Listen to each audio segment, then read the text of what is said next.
welcome to Cosmos with Cosmos. I'm Liz. I'm Mike. I'm Brandon. And Season 6. we're back. Season Season 6. 6. We're like And, the dinosaurs. We're back. We're back, and we're getting high in the sky for October of 2024. I know we missed all of September. You could have Googled what was going on in the sky in September. Just sorry. The stars are still there, right? They're still there. They're They still there. haven't left. They haven't gone anywhere. We did a September high in the sky, didn't we? Or did we I think, just say fuck I think it? we had talked about it. We thought about it, and then I forgot about it, and so we ended up not doing it. No, that's fair. I don't think. Oh wait, hold on. Holding. I need to fix Holding. something on my end real fast. Okay, this is better now. Oh, you know There what? we go. Before we get in, before the rules, throw it to me. Okay. Let me say something. Brandon, take it away. Oh shit! Before the rules. Okay. So today, September 22nd, is also a very special day. It is Bilbo's birthday. Hey. Oh, Bilbo's! It is 111th birthday. His 111th birthday. It's also the Yay. day Frodo left a shine, but But it's also Frodo's birthday, too, right? They share a They birthday. share a birthday? I think they share a birthday. Oh my god. this sounds good. This sounds right. Okay. We're going to look it up. All right. All right, so I'm it's a glad very you did special it day before for the us. rules. Yes. Yes. Okay. So extra special day. I wore a dinosaur dress for it. Of course, before we get started into anything else, it would be Cosmos with Cosmos for a reason. What are we drinking, Brandon? That's a good question. So I am drinking a name, sure. Oh. The Porphyrion. Well, I guess we'll talk about that later. It sounds like a cool name. I stole it. It's just a black Russian with cinnamon stick. Oh, nice. Oh, that's nice. Sounds delightful. Sounds classy. Did you like the Cinnamon Six? No, not this time. I was trying to get back to say hi to you guys. Okay, that's fine. It's fine. Mike, what are you drinking? I am drinking the Clash of Titans just because It's time for it. Oh, it's that time of year. It's that time of year. Yep. I saw a particular constellation in the notes, and I was like, "Yep, that's what it is." But basically, at Quark's Bar, it's also known as the Weak Forest. Just kind of loosely, it's known as Katie's drink. Because it's a bourbon peach tea. It's got bourbon, peach liqueur. So those are your Clash of your Titans right there. Peach tea, lemon juice, which we ran out with this drink. Hey, we're not like a champ. And brown sugar. Ooh. Oh, Yes. I like that little And dish. peach tea. And I am drinking Draco's Breath. Nice. Well, What's there in will be it? a Draco mentioned later. This is and I am surprised that I enjoy this for some reason. Oh, she likes it a lot. I really like it. It is a basically tequila with a pineapple jalapeno margarita mix. Yeah. And it's like sweet, but then like a spiciness down your throat. Nice. It's great, and I don't know why I love So it. we got it at the pharmacy, which Yep. is funny. Yeah. And Healthy. hey, we'll sell you alcohol, Me and then and Adam you can got come get your margaritas. drugs over here. But anyway, we just saw it, and it's like I want to try that. And so we bought a bottle. I had one drink. The rest has been Liz. She loves it. And Nice. yeah, it's I mean the mix is just pineapple juice, lemon juice, pineapple juice, lime juice, and jalapenos and vinegar, and that's it. And Nice. I don't know why I enjoy this so much. Oh my gosh, it's I- such a weird taste too. I think one of my goals this season is to make better drinks for myself and not be like, what do I have really quick? Just throw it in there without thinking. Oh, let's I like that. Let's plan it out. That's Yeah. my goal here. I'm an adult now.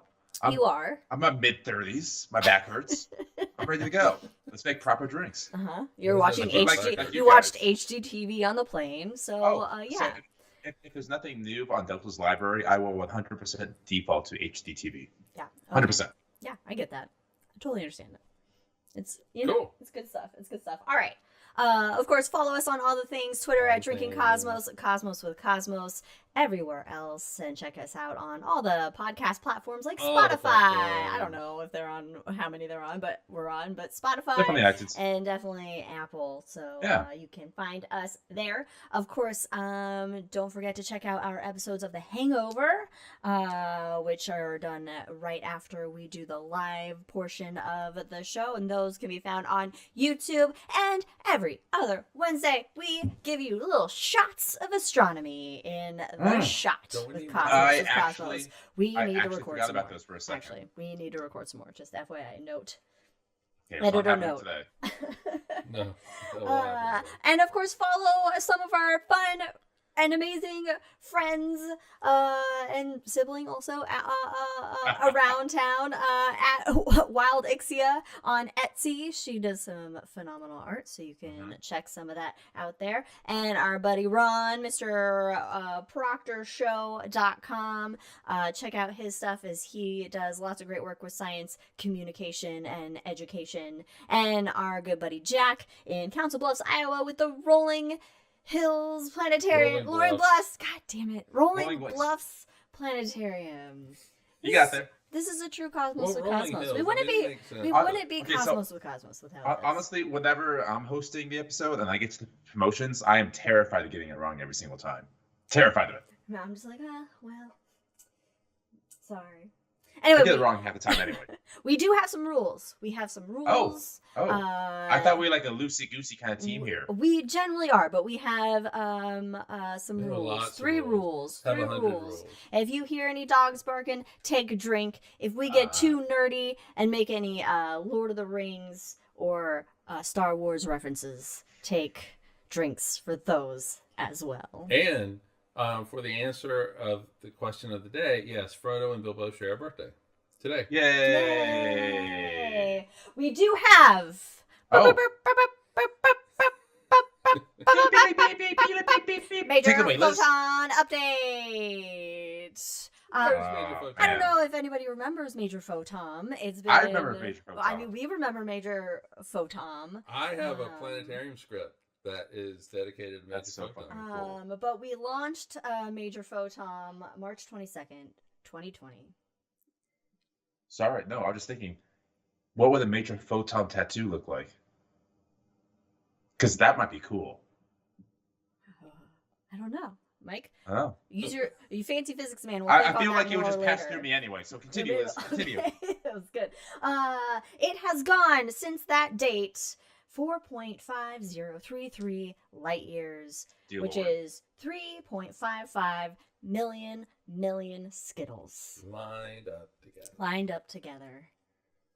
That's so many That's Skittles. so many Skittles. So this is the first time that the Skittles fact isn't blowing my mind because I'm focused on we launched them 4.5 years ago.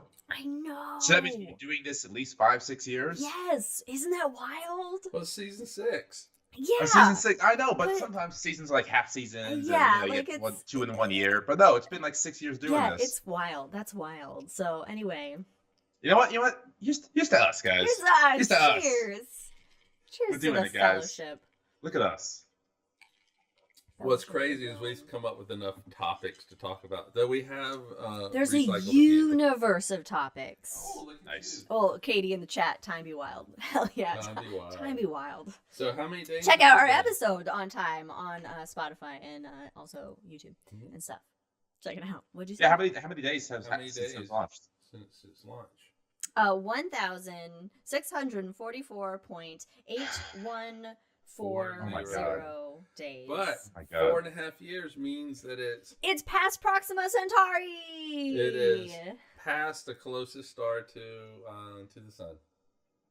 Hmm. Proxima Centauri, which is 4.25 light years away. Nope. I'm still in existential crisis mode.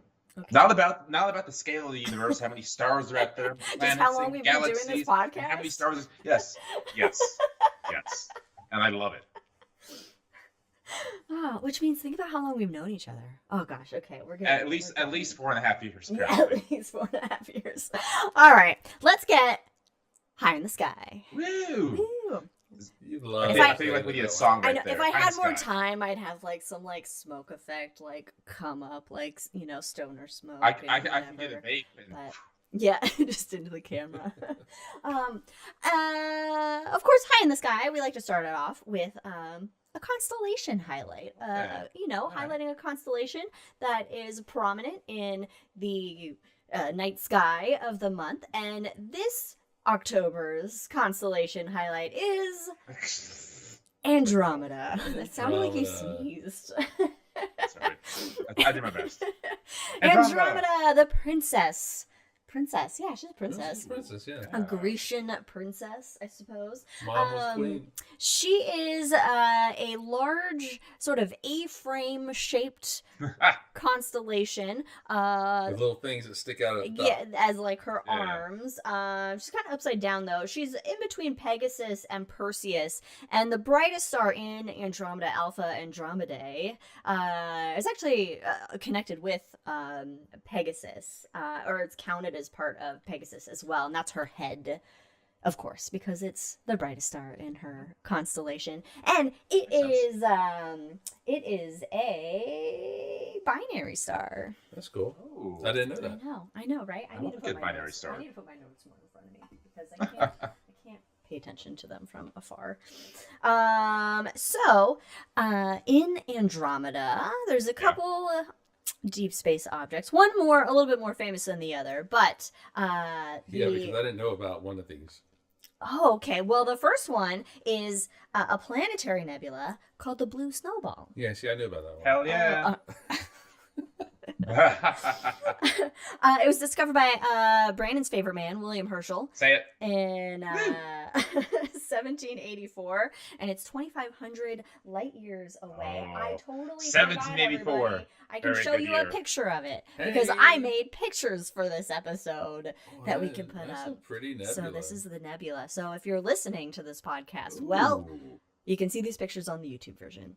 Planetary nebula, which is what our sun will become That's after it so pretty. exhausts its fuel source. It'll puff out its outer layers of gas, so you can see these concentric rings of plasma.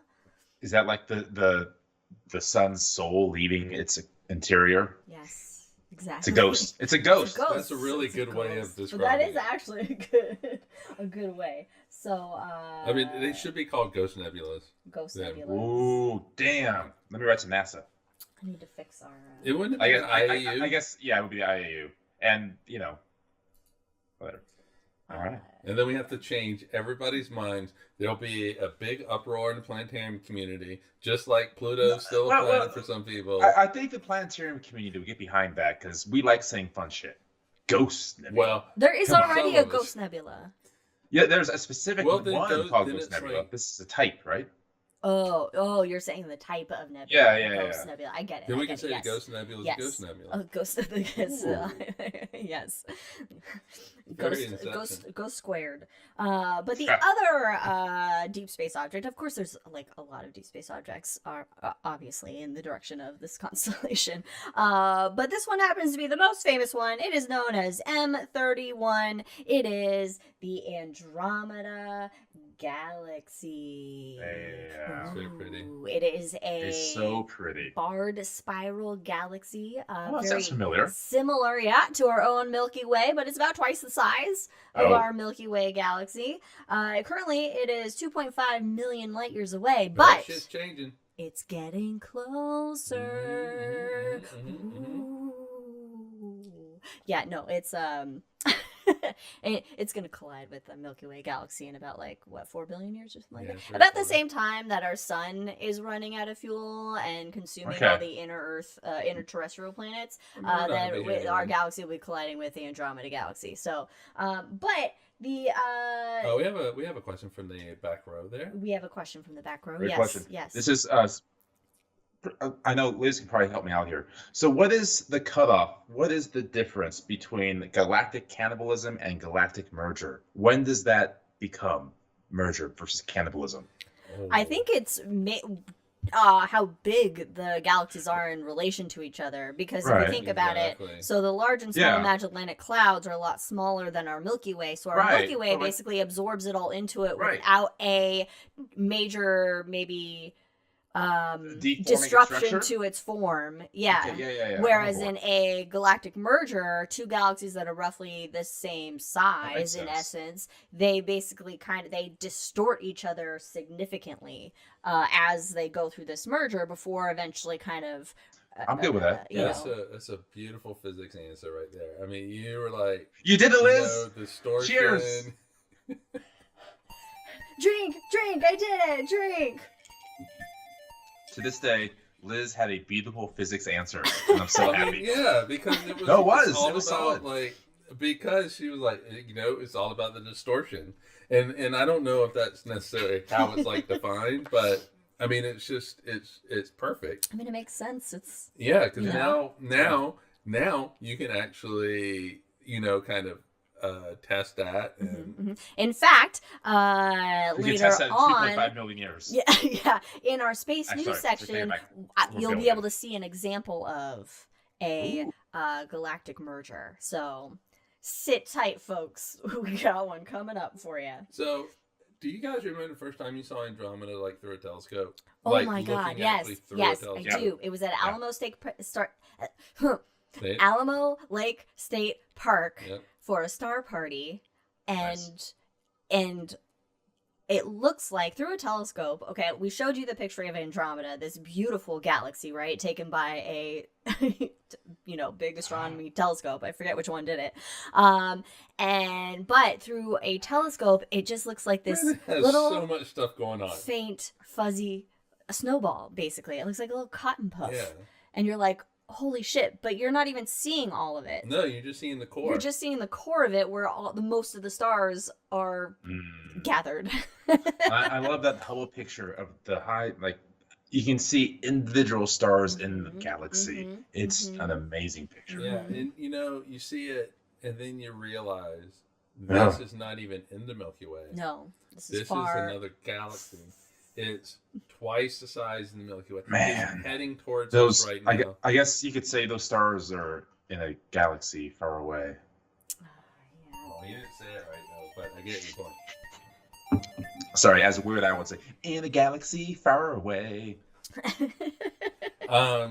Yeah, and so the light that left that galaxy is new light. That it left that galaxy before the dinosaurs died out. The idea of new light is, I like this idea of new lights. No, new. Okay. I like the idea of new light. Hate the idea of tired light. Tired Well, light. All right, that's all another right. thing. 'Cause old Let's- light this technically is is good. better. This is good hangover material. So let's right. someone make a note, because we always forget that we're going to talk about light in the hangover. But My back, points are here. Okay. but back to Andromeda, the constellation, not the galaxy. Mhm. All right. We'd like to do a little mythology of the constellation, and Andromeda is mostly Greek mythology herself, but in the I mean, same it's all Greek to me. it is in the same region of the sky. The Babylonians did have a female constellation figure that was some sort of like fertility goddess or some sort. In traditional Chinese astronomy, 9 stars from Andromeda, along with 7 stars from Pisces, formed an elliptical constellation called Legs. Wait, Legs. making sure. Okay, legs. Like, All look right. at those games. Legs for legs. days. Legs. Legs for light years. Legs for light years. And it's supposed to be like the foot of a walking person or a wild boar. You pick. You pick whichever whatever one you're you in the mood want. for that day. We Whichever need one more you want. wild boars. Not Not in Texas. But also Alpha Andromedae and Gamma Pegasi. So Gamma, that's 5, 5th brightest star in Pegasus. Gamma is Alpha, Gamma 5. beta, 7. gamma. Oh, 3. Oh, yeah. Oh, sorry. Alpha, No, alpha, you're right. Beta, delta, gamma? It's 4 or 5. Okay, so 4 or 5. Oh, I gotta look it up now. Together, those 2 stars together made Wall. Whoa. Wall. I call this one lamp. Yeah. And it was supposed to represent the eastern wall of the imperial palace and or Oh, the emperor's personal library. there it is. Gamma is 3. 3. Okay, great. Alpha, beta, gamma, So delta, third. epsilon, zeta, So blah, third. blah, blah, blah. Now for Andromeda, in terms of Greeks, for the historian Ptolemy. It was one of his 48 OG constellations. And it ended up kind of sticking around. Arab astronomers were actually aware of Ptolemy's constellations. Makes sense. But they included a second constellation kind of overlapping with Andromeda. That was a fish overlapping Andromeda's body. Within the Andromeda galaxy as the nose of the fish. I kind of like that. It's just The nose of the There's fish. a fish You hanging don't- out on there. You just don't hear the fish's nose. fish have noses? No. Well, they have. Well, they don't have nostrils. They have gills. Yeah. So So they don't have noses. no, they just have face. They don't have face holes. That But smell. like whales, whales mammals have nostrils technically. Yeah, but that's not a fish. A whale's No. not a fish. Well, you But know what at could least be a underwater. fish, but could What's not that? be a fish, but also might have nostrils, but also probably has gills, fish that but is not a maybe fish. noses, but is quite monstrous, and that is the Kraken. The Kraken. Because Andromeda is most famously known in the story of Clash of the Titans. Oh boy, do we have time to go through the whole story, acting it out again? That is No. in the notes. It says Clash Titan. Yeah, Go! but I'll go. Well, Not- once upon a time. a abbreviated version would probably be great. But so give us a nutshell Maybe the version, hangover. Brandon. I cannot do a nutshell Let's do it in version. the I'm sorry. hangover. All right. We'll do it in the hangover. We'll do it in the hangover. But I'll do nutshell, and then we can expand upon in the hangover. Nutshell. The princess sacrificed to sea monster. Hero cuts off head of Snake Lady. Turns sea monster into stone with head of Snake Lady. Saves princess. Flies off on a It's- winged horse known as Pegasus. Princess had shitty parents, and that's why this whole situation. Yeah. It's It like does saying start with sum the up mom. Similarian. God damn it, I didn't mean to make that reference this time. But you can't sum it up in 20 seconds. You can. There's a lot that goes into it, especially the mechanical owl. I was about to say. Anywho, Hey, the sky isn't just Andromeda, of course. Andromeda shares the sky with many other constellations, but it also shares the sky with the Wanderers, aka Planetes, the planets. So, October planets that we can see: It's fun. Venus, the hottest planet in the solar system. It sets in the southwest a little over an hour after sunset and 2 hours by Halloween. But Venus will actually be getting brighter throughout October as it goes into a full phase. Because Hey. Venus goes through Whoa. phases like the moon does, Mhm, Nice. mhm. which is cool. And that's one of the ways that Galileo saw that and observed it. It was like, oh, hey, then the sun's got to be at the center. Copernicus was right, bros. Science bros. We got anyway. Okay. You know what's crazy though is that it's like it's getting brighter, Mhm. but it's getting further away from us Yeah. because it's going on the other side of the sun. So Yeah. which is so counterintuitive. Yeah, but Or everything. and it is the brightest object in the nighttime sky aside from the moon. Yeah. Planet. It's the brightest planet. I'll say that. It's the brightest Oh. planet in the nighttime sky. And the moon is going to be hanging out with Venus on October 5th. So you can check them out again in the southwestern part of the sky. And then we have the god of war, Mars. Mars is going to be rising east to northeast around midnight. So if you want to stay up late, you will have to stay up late or wake up really early in order to catch it. It'll kind of be a little below and a little left of Jupes, which I'll talk about in a second. And it will be hanging out with a last quarter moon between October 23rd and 24th. Just hanging out. Just hanging out. So those are good dates. You see the moon, you can then know Sorry. that Mars So is going to be near it. I've been listening to a lot of Holt's planets. Oh, uh-huh. And so now every time I say a planet, I get a song in my head. Oh, I mean, number one's probably Mars, but number two is Jupiter. Jupiter. God of tragedy. Like, yeah. it's a good one. Mhm. It is a good one. God, I haven't listened to go- that in a while. It hits all the feels, especially Jupiter. It hits Yeah. the feels, and you don't know why. Yeah. Inspired We by do know why. astrology. That's okay. Speaking Okay. of Jupes, Jupes. rises in the east-northeast around 11 p.m. at the beginning of October, by 9 Boy. p.m. at the end of the month. Thank God. And the moon will be hanging out near Jupes on October 21st. So the moon and Jupes, nice bright pair together. Sweet. Jupiter is second brightest planet, right? Yeah, next to Yeah. Venus. I Yeah. think so. Yeah. So it's easy to spot Jupiter.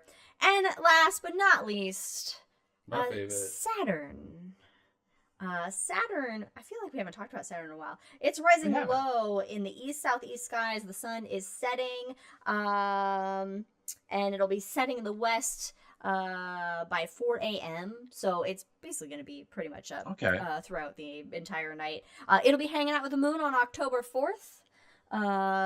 And by the end of the month, it's going to be setting in the southwest by 2 a.m. So you basically have a couple of days. So October 4th, moon's with Saturn and Mars. I mean, and Venus. Oh my God! And then you go to the 21st through the 24th, and it's hanging out with Jupiter and Mars, or something like that. Yeah, moon gets around, man. Yeah, so it does get around. Moon gets round. Moon's around. It takes a month, but it gets around. It gets around. Takes about a month. Nice. Yes. So some celestial events that are occurring on Wednesday, October 2nd. There is an annual solar eclipse. Don't get excited because it's visible in basically a good chunk of the Pacific, and then like whatever countries occupy the little bottom curve Chile? of South America. So Chile, Argentina. Sure. So you say it's a chance I'm going to see it. I don't know. It's a pretty limited What about path. all of our listeners in Hawaii? We have a big Hawaii following. Oh, you know what? Looking at the map, I didn't look at to see where Hawaii was. I just kind of was like, oh, it doesn't hit us. And then but shout out to Hawaii if you're in Hawaii. Go check out the Bishop Museum. Oh, which hey. is on Oahu. So you know. Oh yeah, sorry. It's so there's that's happening. On October 8th, Jupiter enters retrograde motion. And that's all we're saying about it. That's all we're going to say. Basically what that means is that Jupiter is going to start to appear to move backwards in the sky from night to night. It's in a westward motion.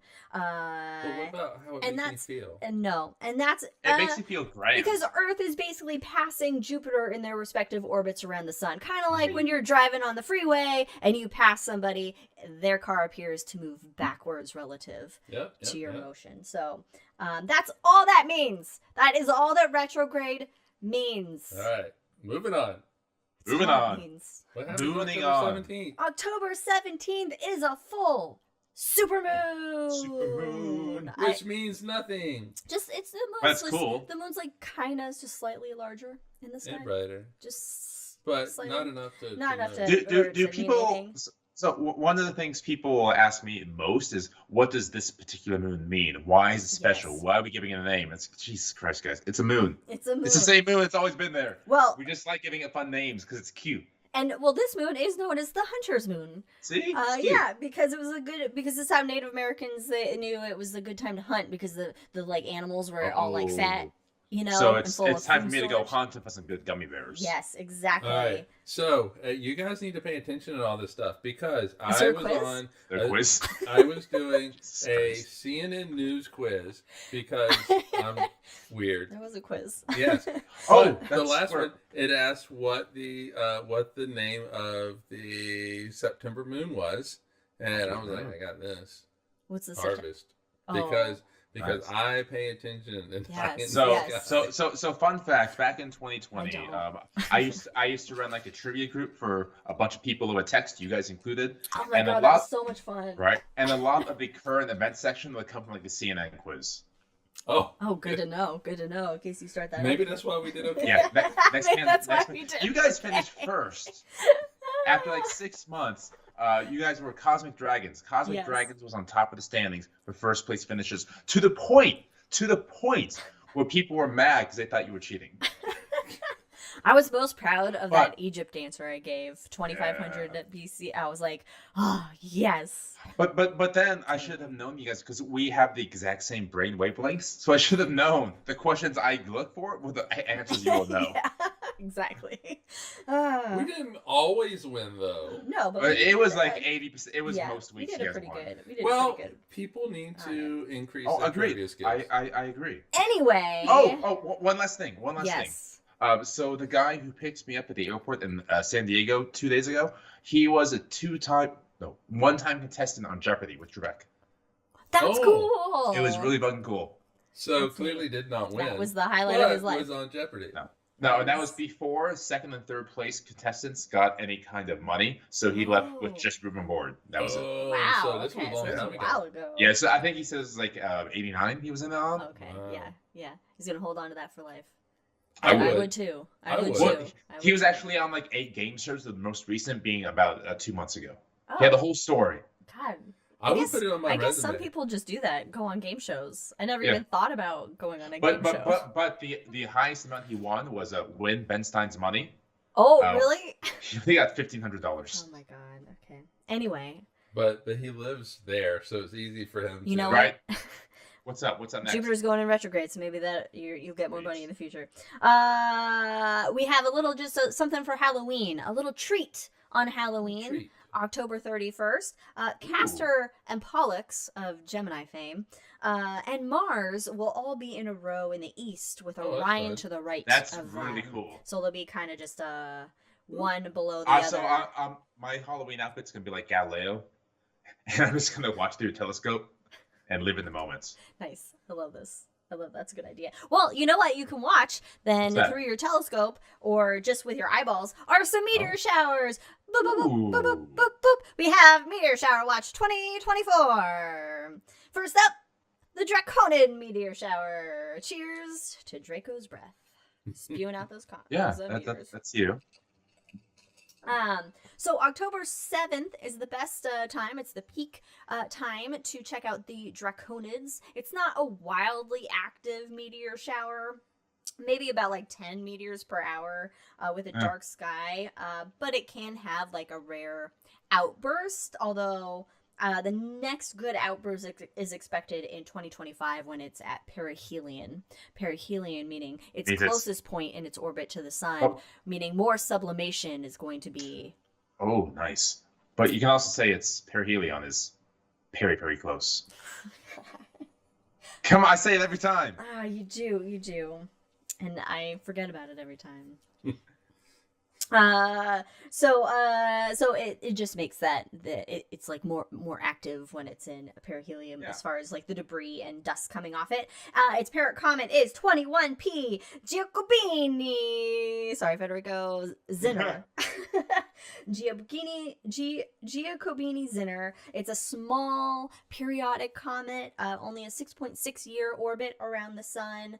But this comet actually had a spacecraft go visit it. The International Cometary Explorer was the first spacecraft to visit this comet, or a comet, and it happened in September of 1985. Happy birthday to me. Nice. I know nothing about this mission. I'm fascinated now. I know, I've never heard of it. I didn't realize that there we got was a shot coming up here, folks. So there we go. This is actually kind of a weird meteor shower where typically the best time to view a meteor shower is after midnight, before dawn. But this time it's actually better to do it in the evening before midnight because the radiant ends up being higher over the head, being the radiant is just a little above Vega in the summer triangle.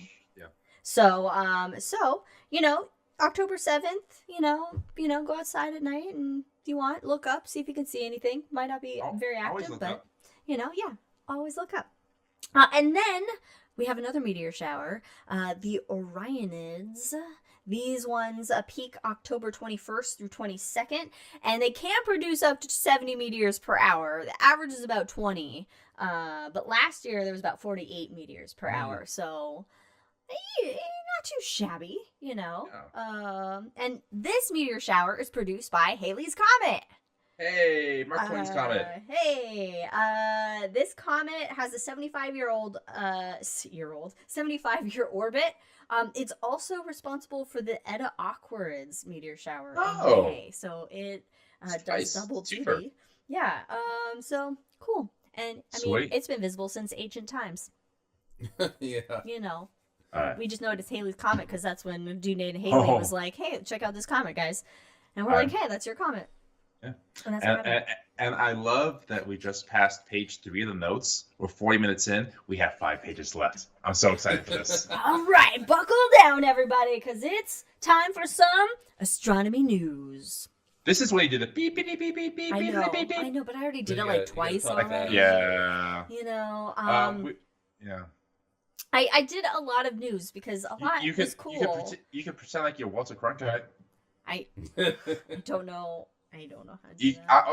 Come on. We all know what Walter Cronkite sounds like. We can do that.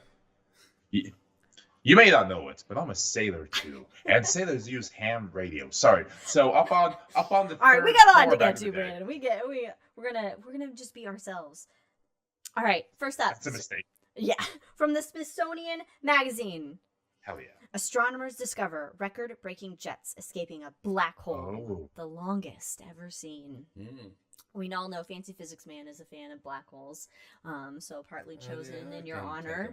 Yeah. I find this is the black so spot. as I had pre-planned a long time ago in a galaxy far away, a black hole burped. Is what happened. Naboo was under an attack. Okay. I'm glad that this was still at my mouth. Ah! Yeah, a black hole burped.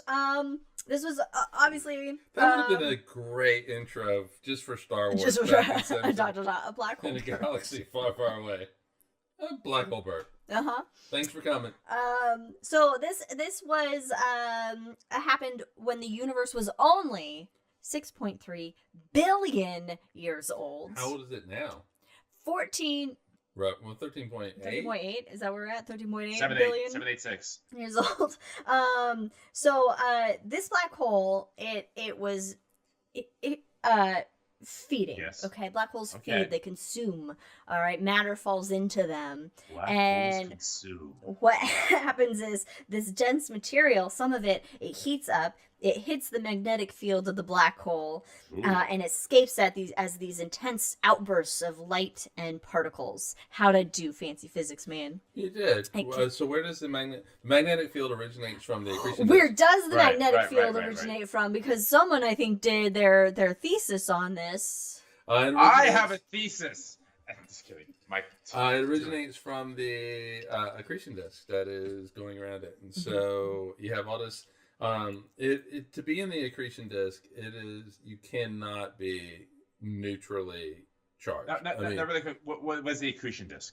It's the material that is going around the black hole that's Falling into, falling the black into hole. it, and so all this material rubs against each other, and it strips electrons off of atoms, and since you now have these moving charges, it creates a magnetic field.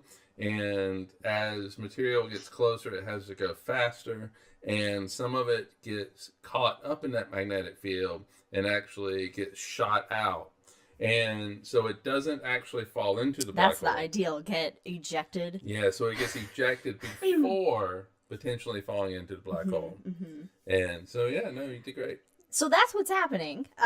You basically have this jet megastructure, and it's 23 million light years in length. Which is a long way. That is So, roughly as Major long. photons got 4.5. Yeah, yeah. That is roughly as long as 140 Jesus Christ. Milky Way galaxies lined end to end. Or 10 times the distance between us and Andromeda, right? Sure. Roughly? Yeah. The Andromeda galaxy? Yeah. It's what, 2.5? You're That's- asking me that's to do That's math. lost space. You're Lost asking me a space. math question. I'm gonna say, yeah, sure.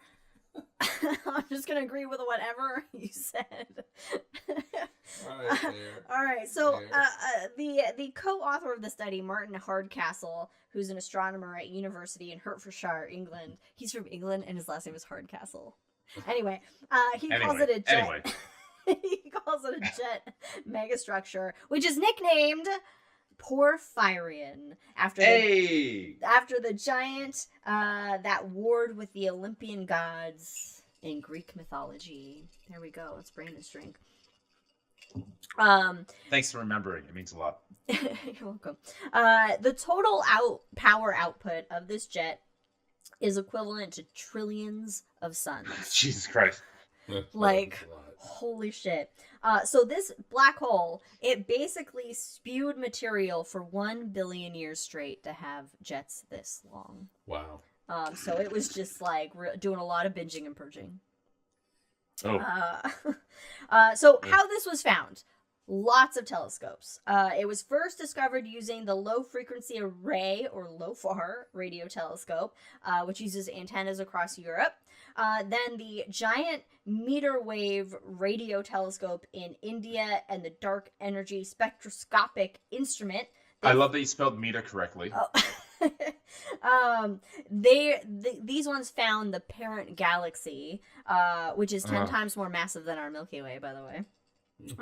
And then the W.M. Keck Observatory on top of Mauna Kea, it measured the distance between the jets and the Earth. Nice. So a lot of actually, this really kind of just shows that like these research papers and these like things we learn in science are usually the result of multiple work by people throughout the world with the different technologies that we've made for this. It's not just like one thing that gets these discoveries. It takes a lot of work and effort to discover this fucking death ray in space. Anyway. I mean, it is. It is. It is a death ray. It is. Oh my gosh. We call it FDR. I made pictures. Oh, FDR. Here it is. Okay, so I forgot about the pictures. So if you're on YouTube watching, this yellow kind of line through, this kind of diagonal line you can see, that is Porphyrion. Ooh. That's the jet. That's like an actual radio image of the jet. That's which cool. is so cool, right? I love it. All right. I'm already at existential crisis. I know. So, So let's just keep going. From space.com. The first results of the XRISM X-ray Space Telescope reveal black hole and supernova secret. Oh, it's like Secrets of the Stars. Let's do this. Yeah. So Deep the cut right there. XRISM is the X-ray Imaging and Spectroscopy mission. It's a JAXA, Japanese Space Agency mission, but also ESA, the European Space Agency, works together on this. And its first observations captured the structure, motion, and temperature of material swirling around a supermassive black hole, as well as the dynamics of supernova wreckage that marks the death of a massive star. So it looked at these two different things, basically. The black hole it studied is located in galaxy NGC 4151. Hell yeah. NGC is the new general catalog, and it's about 62 million light years away from Earth, with a mass Which is really close. 30 million times greater than the sun. That's tough. So it has a radius. Did I have this? The radius of 0.5922 AU. And so What's means that in skills? this means that a wayward astronaut, an astronaut that's falling into this black hole, would take 7 minutes and 44 seconds to fall into the singularity. Wait. This doesn't make sense to me. How? Wait, what? So are we talking like once it crosses the event horizon, or like what? Yeah. So Okay, once all you right. cross the event horizon, the astronaut would take about 7 minutes. As it to fall. spaghettifies? Huh? As he spaghettifies? Oh, yeah. Oh, wait a minute. Maybe, This they'd be supermassive dead black beforehand. hole. He's not spaghettifying yet. Yeah. He's So not with spaghettifying supermassive yet. black holes, when you cross the God event damn it. horizon, you're really not feeling any different than you do here on Earth. Okay. So when Wait. Okay. all right. That's weird. I got so excited about this because I had created a thing for a conference that we're going to go to in a couple weeks where it calculates all this shit for you. And also in it is what happens to a wayward astronaut that falls into it. So does it play like that Wayward Sun song? This is like 30 million solar masses. I can calculate this. And so when you cross the events horizon, nothing really happens. Sure. It's just like, okay, All I'm right. gonna die, but I feel fine right now. You have time. You get to make peace with We got an RAM song up in here. Yeah. 7 minutes 44 seconds later, he hits singularity. However, though, 7 minutes terror to a new level. yes. Nice. So the question is when does he start to get uncomfortable? Immediately. So, Is this a feeling when you like, Like- oh yeah, ate something Yeah. that baby's like, Or is this again existential uncomfortable? all right, when he's about 450,000 kilometers away from the singularity, Uh-huh. he really only has about a minute left, and that's it. It's pretty close though. Yeah. He's feeling about what did I decide to do? I decided to do something like 10 Gs. Mhm. So he doesn't pop in half. However, though, people will pass out at 4 Gs. But these People are will start highly passing trained out. astronauts. They're not going to pass out at 4. Right, but the highest that anybody has done was something like 15 Gs. Mhm. Oh, And damn. so if he's like that, he can get to about 300,000 kilometers from it.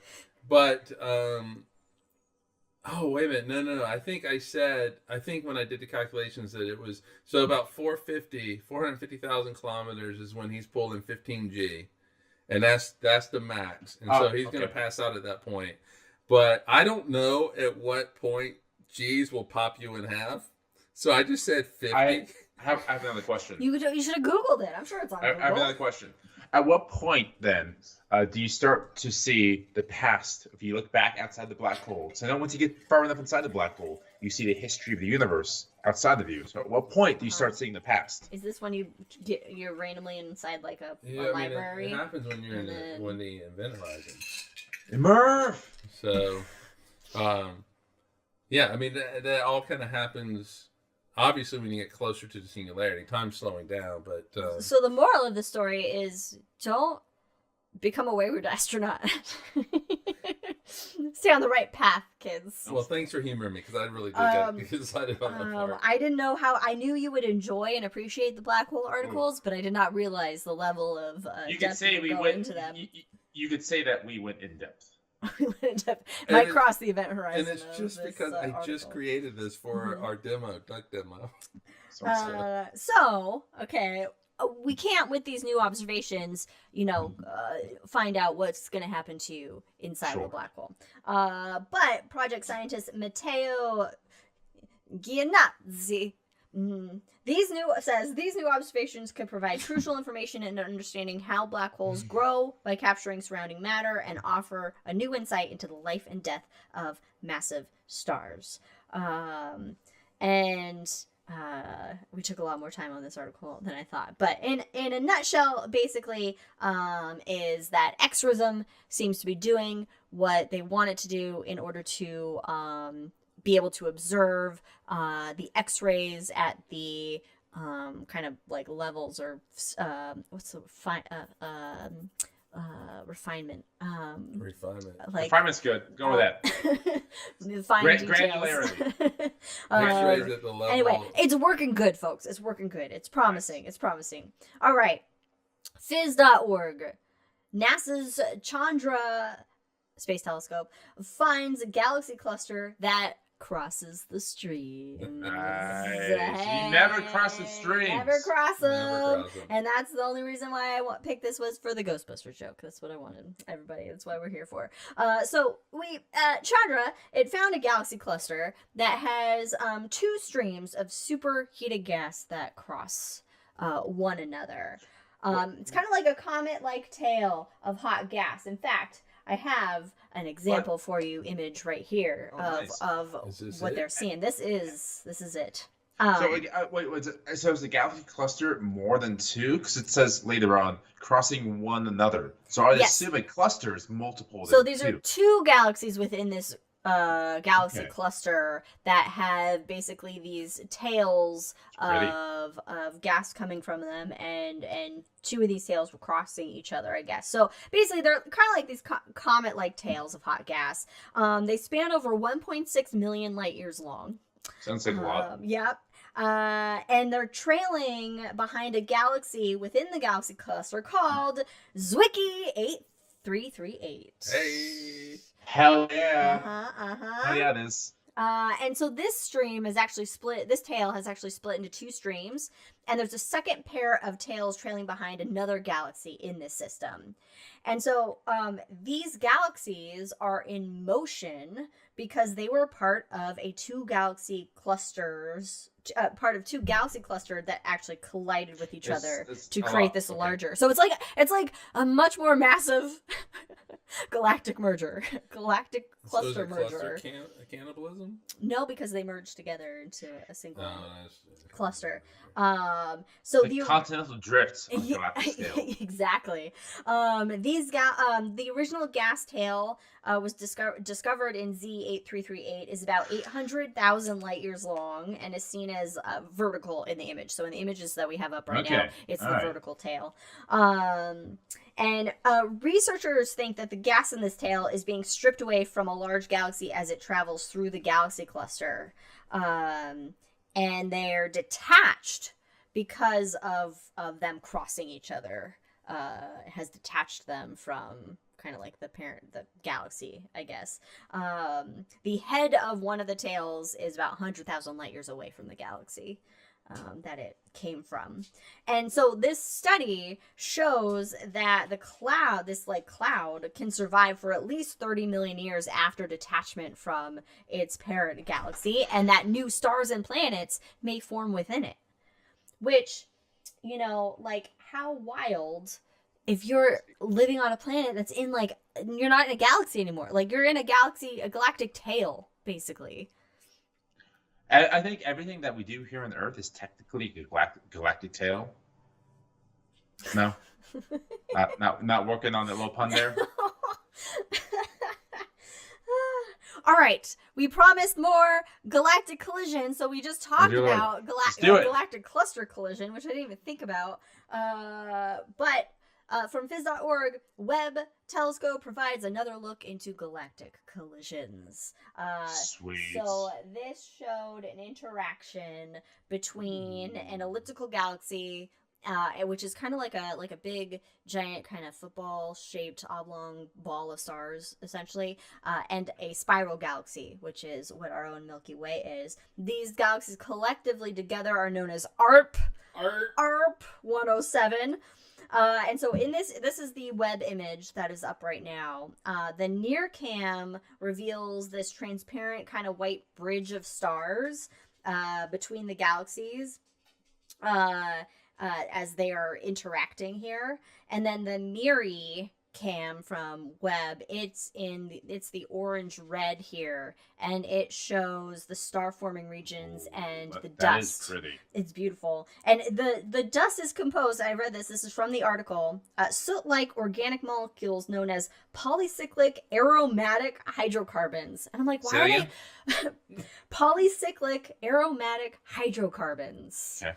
And I don't know why they're aromatic. They smell nice. They smell nice with aromatic. Aromatic. I don't know. So I just thought that was a little. Yeah, I should have named my drink the polycyclic aromatic hydrocarbon. Oh, you messed up. Damn, I messed up. Do it all over again. So start the show over. Okay, so the spiral galaxy here, it's classified as a Seyfert galaxy, which is one of the largest types of galaxies. One of the largest groups of active galaxies, I should say. And then the smaller galaxy, it likely had sort of an off-center collision with the spiral galaxy, which is why the spiral galaxy still has some arm remnant to it, rather than being fully distorted as if it was a core-on collision, a more centered collision, as it were. So basically, what Webb kind of revealed here is that collisions, which can be responsible for a lot of new star formation, as that dust and gas intermingles and hits up from the collision, but at the same time, it disperses a lot of gas. And so that could potentially derive new stars of the material that they need to form. So, okay. Interesting stuff here. Let's see where to go to next. So there's your galaxy collection, galaxy collision image that I promised. stuff. Okay, I can skip stuff I know. here. You I'm can, like, what I can mean, I you're in skip? charge. I am in charge. You know what? I'm skipping. I'm skipping something. Your show here. All right, Sky and Telescope. NASA's Juno mission I've has heard spotted Scientology. Scientology. Yeah, because you don't come through the headphones. From Scientology, folks. No, NASA's Juno mission has spotted a new volcano on Jupiter's moon Io. Wait. Oh, sorry, Juno. Continue. Yes, Juno. Hey, Juno, Io. did you forget about Juno? For a moment, I thought New Horizons for some reason. I was confused. Okay. No, Juno, which is a spacecraft hanging out with Jupiter right now, doing lots of science and pretty pictures. Nice. But it's flown by Io a few times now, and comparing images between the Galileo spacecraft in 1997 that took pictures of Io, comparing images of a certain region with the Juno images shows a volcano has formed since 1997. In fact, sense. of course, I have the picture here of Io and the new volcano. It's so volcanically active It that is you would expect it. the most volcanically active in the entire solar system. Io has over 400 active volcanoes on it. And that is basically because Jupiter and the other Galilean moons are playing like a tug of war on Io, and that's keeping its core. Moon. Yeah, exactly. Just this motion I'm doing with my hands, a little push and pull. Which nobody motion, can see. push and because pull. It's either like an accordion or like when a cat's kneading. Yeah, exactly. And so Io's very, very hot inside, and it has a lot of molten activity that we see here on Earth as volcanoes. That whole pushing and pulling, I can't remember. I need to look it up, but I think the surface rises. Oh yeah, it's like 60 feet a yeah, day 60 or feet a something. day. It's a substantial amount. I mean, Jupiter is a big boy though, so it's got lots of gravity to it. This new feature here has spewed multiple lava flows and deposits that cover a region that are about 110 miles on a side. It would encompass like all of Berlin plus some. Basically, it's seen to have plumes that range in height from 30 to 60 miles. And the new volcano spewed sulfur into space that fell back down onto Io's surface, and it stained the red area to the east. So in the image, there's this little darker red area. That's that lava that sulfur. Made of pepperoni. Because it's a little piece of moon. And then on the western side, there are two dark streams of lava that run for about 100 kilometers. What's that in miles? It's about 65 miles. 65 miles. And they pool at the farthest point there. And then the lava's heat vaporized the surface material. And so there's two overlapping like gray deposits. So, it definitely scars the terrain in a visible way that we are then able to see it. It's so cool. I know, it's really, Io's one of my favorite moons in the entire solar system because it's definitely, I would say, stands out from it's the all the rest. Most unique moon for sure. It is, definitely. All right, we have a new little section that we're gonna get into here, which is space launch news. Space launch Wasn't Brandon news. He supposed to do was, this but he stuff? forgot about it. He's been busy. No. I didn't forget about it. I logged in this morning. I looked. The whole section was filled out. I thought, I guess I don't need to do anything. Well, because I just was like, he's forgotten. I'm just going to do it. All right. This one is to make Brandon real angry. From Phys.org, second-gen Starlink satellites leak 30 times more radio interference, threatening astronomical observations. So I was just talking to somebody who just got their, not PhD, but master's in some kind of radio photometry, looking at objects out in deep space, and their research was impacted by Starlink satellites. Yeah. So the Starlink satellites, the new ones, they emit up to 30 times brighter unintended radio waves than satellites from the previous. Unintended, which is it's like something. I didn't write down.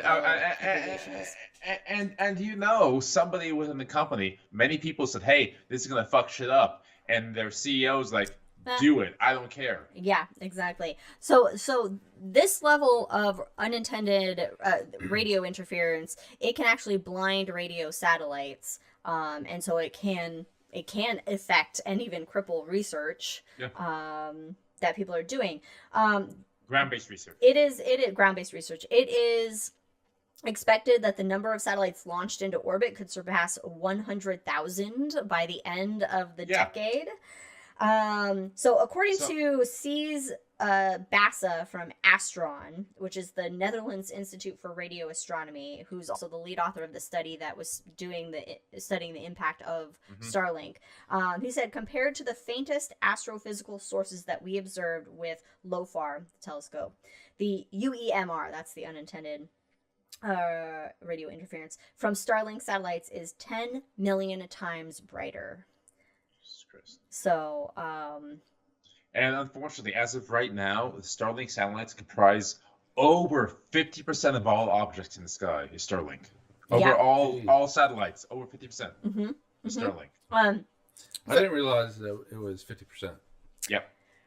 So, it just crossed 50% about 2 or 3 months ago. Jesus. This is really like a call to action, that stricter regulations on these unintended radio interference. I mean, as far as space regulations go, it's more of a guidelines, and no one's really enforcing it. Yes, well, for like many different regulations. People need to start. Because here's the thing, okay? According to CwCS Bassa, and something we don't think about, they point out that these clever techniques to find faint signals in the universe have returned technology advancements to industry and society, from GPS to Wi-Fi. We don't just coexist, we thrive together. So it is important that we are, not interfering with what is, this astronomical work, which some people might see as like unnecessary, frivolous. Who cares, frivolous, right? But all the research that we do in space and the technology that has been developed to do the research that we do in astronomy has had just the return of investment is everything we use in society today, basically. Wasn't it like 20-1 with the Apollo missions? I think it was more than that.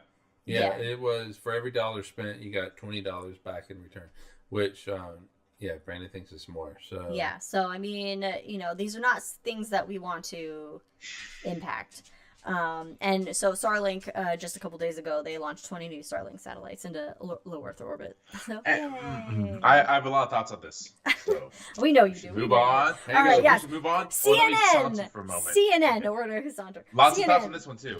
Boeing Starliner astronauts are unexpectedly spending Election Day in space. Here's how they will cast votes. Butch. I know. I said CNN. Butch and Sonny. Butch Wilmore and Sonny Williams, they launched to the ISS in June on the first crewed test flight of Boeing's Starliner. Geez, Boeing's having a great go. The Gilligan's Island theme in my head for a 7-day tour. But Sonny's obviously the best, so there's that. So they were supposed to return roughly a week later. This is in June. So basically NASA said that the capsule was NASA. Oh. NASA said that the capsule was too risky to take them home. I don't think it was. You don't think it was? No. Well, but to be fair though, what would happen? I mean, NASA has to be extremely conservative when it comes to bringing a person home. The capsule got home safe. It did get home safe. However, though, but it couldn't have. I understand their logic in that. So they're not coming home until February of 2025.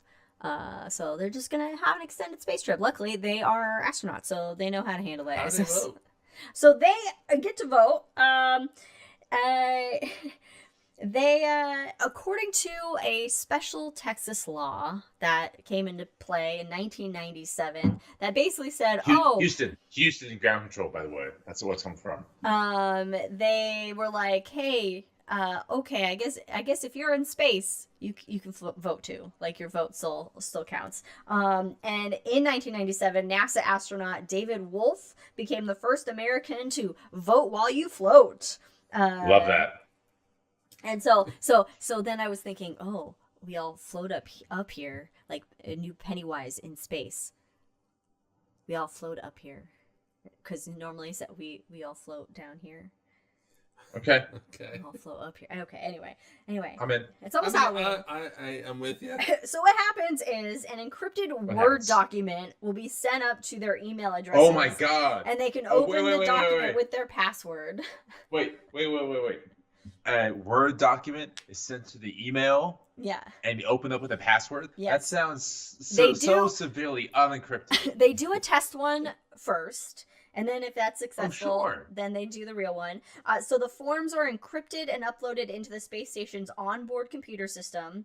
And then they eventually, after some transmitting signals, the ballot is then transmitted to Mission Control in Houston and then the county clerk who's responsible for processing the ballots. All right, let's just pretend for a moment Trump loses Texas.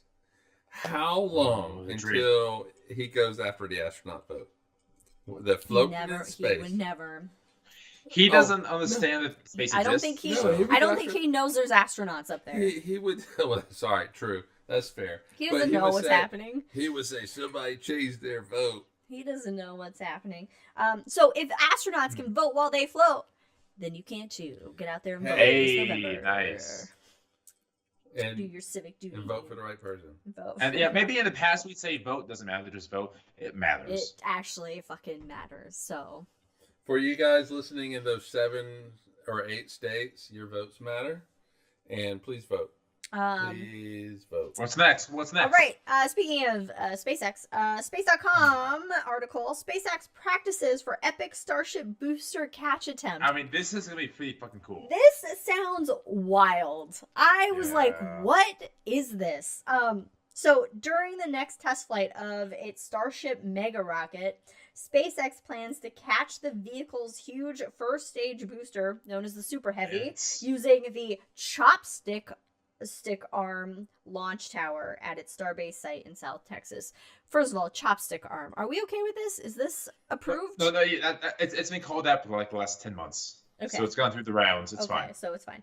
All right. So I guess it's basically, instead of having the booster, land on that, the pad in the ocean or whatever, or land somewhere else on Earth, they're going to try and fucking catch it right back at the fucking launch tower? So yeah, it still kind of lands, but also it catches at the same time. So it's like weird. Instead of them having to transport it back to the tower, it's like, oh, already there, already set. Yeah, that's literally it. So, the chopstick arms were designed to lift Starship's 2 elements, the Super Heavy and then the upper stage called Starship, or simply Ship, which, okay. You gotta ship them together. And so, this just sounds crazy. It's going to slash the time needed for inspection and refurbishment and enabling much more efficient reflight. Okay. Which, sure. Yeah. Also, are we trying? I don't know. It seems like maybe trying to be a little bit extra. It's trying to be a little bit extra. This all kind of makes sense, and I'm rooting Team Space. Team Space. Hey, it sounds cool. It sounds wild. If it works.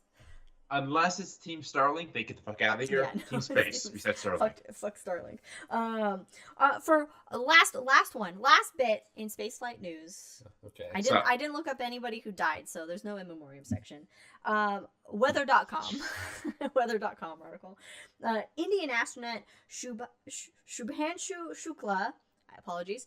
Shukla poised to make history as pilot of Axiom 4 mission to the ISS. This will mark India's first human presence on the ISS. Good for them. So, getting in there before it's gone. This is India's second government-backed human spaceflight, which followed Wing Commander Rakesh Sharma's space journey with the Soviet Union in 1984. So it's been a while, apparently. Yeah, it's been a minute. According to Commander Peggy Whitson, As the Hey, Peggy, yeah, we like Peggy. Are you friends? Are you friends? As the Axe-4 pilot, Shukla will assist her in critical spacecraft operations like navigation and docking. He also has there's some experiments he'll be doing and other things that he'll be doing up there. They will spend 14 days on board the ISS. And I guess there's also going to be a Polish and Hungary astronaut as well. Speaking of which. And the mission highlights Axiom's space efforts to revolutionize access to low Earth orbit and promoting international cooperation and advancement in space exploration. So go India. Way to get your ass in space. Yes. Way to get your ass in Way space. to get your ass in space. Your human ass, not robotic ass. They got some robotic asses in space. Not human asses. Should that be like I don't know, NASA slogan? We put asses in space or something. Yeah, well, it is like get your ass to Mars, Get your ass right? to Mars. Get your ass to Mars. Well, NASA didn't say that though. It was we Buzz had a Aldrin. signature. Buzz Aldrin said it. Yeah, but he is NASA. He gets to be NASA. I'm good with that. Okay. Anyway, thanks for joining us for this episode of Cosmos with Cosmos. High in the sky for October of 2024. Back for October. season 6. Yeah, folks. Stay spooky. Yes, our next episode will big be one. on the road. We will be live from Salt Lake City, Utah, and Have a confirmed we guest. might be live depending on if everything works properly and that. Don't sort look of at me. thing. We'll be live. Okay. It'll work right. So we'll see. And that episode will be on Planetarium. So get Yes, ready, we folks. have Lots of a Planetarium confirmed stories. guest. We do have a We got we do guests have a and guest. stories. Oh, leave it surprise. Well, it's too late now, but we might Surprise have others. guests. Anyway, No, so you can add down the post. so check us out then, and check us out always. For you can find us Sweet. at Drinking Cosmos on Twitter and Cosmos of Cosmos everywhere else. And listen to us on Spotify and do all those things that you do on the internet and include us in it. Thanks for joining us, everyone. If you're with us now, stick around for the hangover. See you next time. If not, bye. Cheers. Bye.